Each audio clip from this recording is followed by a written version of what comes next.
La famille, comment allez-vous? J'espère que tout le monde va bien. Les activités, j'espère que ça va. Vraiment, je vous remercie pour tout ce que vous êtes en train de faire. Pour vous-même, pour la famille, pour les personnes qui sont sous votre couverture. Que les ancêtres continuent à vous protéger, à vous fortifier, à vous guider. Et vraiment, surtout dans la santé, dans la prospérité, le succès, la longévité. Aujourd'hui, je vais parler sur le mariage.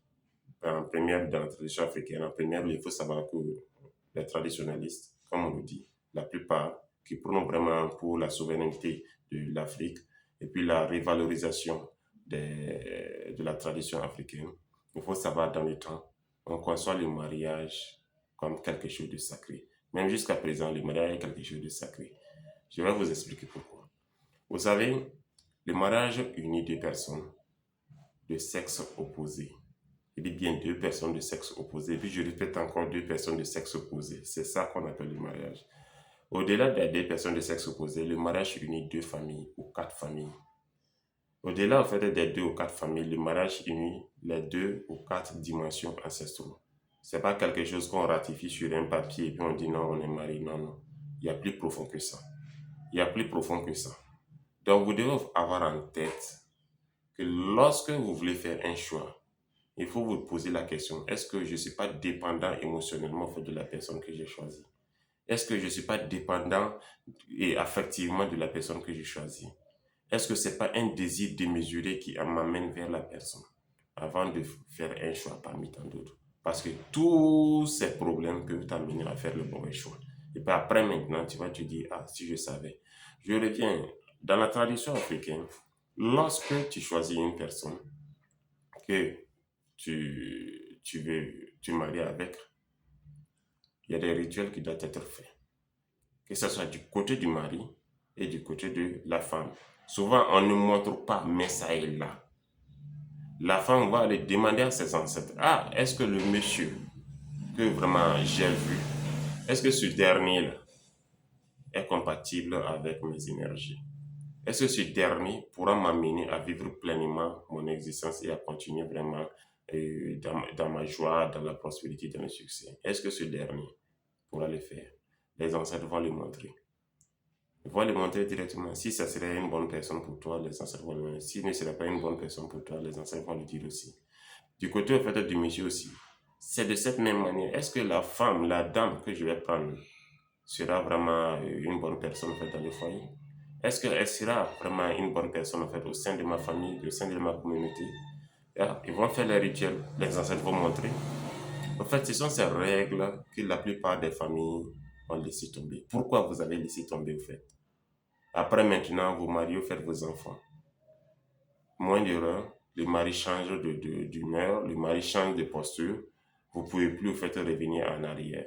Ou bien la femme change d'humeur, la femme change de posture, vous pouvez plus vous faire revenir en arrière. Le contrat a été scellé. Donc vous devez vous faire avoir en tête. Vous, les personnes qui décident de vous marier, vous, les personnes qui cherchent à vous marier, posez-vous des questions.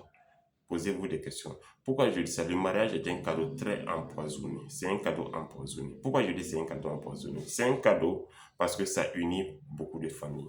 Ça amène l'harmonie, la sympathie, la fraternité. Si les énergies vraiment ont pu se fusionner. Et puis ça peut détruire toute une lignée familiale. Ça peut détruire les deux lignées familiales. Si les deux personnes-là ne s'aiment pas réellement. C'est là que réside le poison.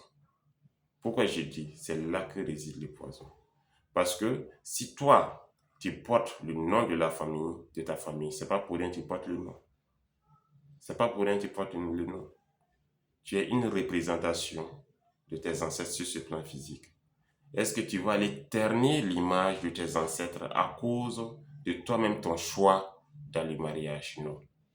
Non. À cause de ton choix, tu ne dois pas ternir l'image de tes ancêtres. Donc, tu dois porter le flambeau et transmettre ce flambeau quand tu ne seras pas plus sur ce plan physique. Donc, vous devez prendre conscience de cette réalité avant de faire un choix. C'est vrai, il y a des choses qui sont là. Les contrats du mariage, au-delà du physique, là, il y a d'autres choses spirituelles. Hein. Tu décides d'être avec une personne physiquement. Spirituellement aussi, c'est lié. Même si la personne, en fait, n'est plus avec toi. Vous rompez physiquement. C'est-à-dire, vous prenez, vous faites le contrat du mariage, vous déchirez, vous jetez. vous serez lié spirituellement. Mais comment défaire ces liens spirituels? Il y a beaucoup de personnes qui souffrent de ça à cause de leur lien spirituel entrepris avec X ou bien avec Y dans le temps. Donc faites beaucoup attention.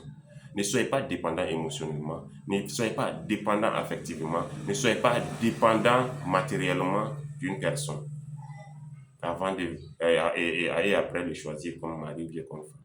Parce que toute dépendance là t'amène toujours à souffrir dans la vie. Donc, essayez de voir ce volet. C'est vraiment parce que beaucoup de choses, nous, les Africains, il faudra que nous revenions en fait dans la tradition pour poser les bases fondamentales de l'évolution des personnes qui sont issues de nos sens. Ça deviendra compliqué, non seulement pour nous, mais ça deviendra compliqué pour les personnes qui viendront de nous. Donc faites beaucoup attention. Les relations, les mariages ne sont pas quelque chose qu'on doit prendre à la légère. Le mariage n'est pas quelque chose qu'on doit faire pour un moment précis. C'est-à-dire on établit un contrat de 2 mois. Donc le contrat, si on va, non, c'est pas un tâtonnement. C'est pas un tâtonnement. Donc, repartez en arrière. Si vous voyez quelqu'un que vous aimez, cherchez à savoir si ce n'est pas un dépendant émotionnel, affectif ou autre, avant d'aller demander à la famille de faire les rituels pour savoir si ce dernier, cette dernière sera vraiment une bonne personne pour vous, sera vraiment une bonne personne pour la famille, sera vraiment une bonne personne qui prendra soin des enfants, qui prendra soin des personnes qui l'entourent, prendra soin vraiment des personnes vraiment qui sont avec eux.